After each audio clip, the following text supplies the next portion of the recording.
যে জনগণ রাজনীতির প্রধান শক্তি, সেই জনগণের স্রোতেই কয়েক ঘন্টা কাটল তারেক রহমানের।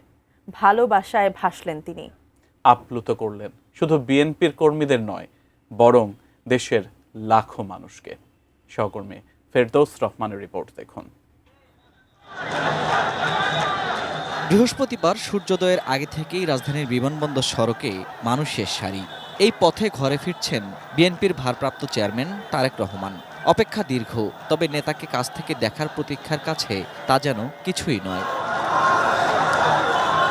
প্রায় ৮ ঘন্টা সড়কে দাঁড়ানো মানুষের সেই সারিতে ঢুকল তারেক রহমানের গাড়িবহর। জনতার মধ্যে উঠল হর্ষধ্বনি।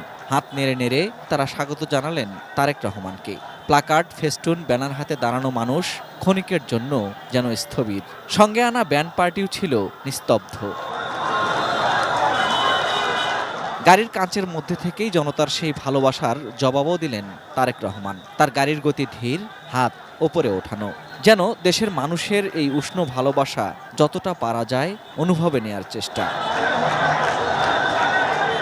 বাছাইকৃত লাল সরিষার দানা থেকে অত্যাধুনিক কোল্ড প্রেস মেশিনে তৈরি হয় প্রাণ সরিষার তেল, আসল ঝাঁঝে আসল স্বাদে।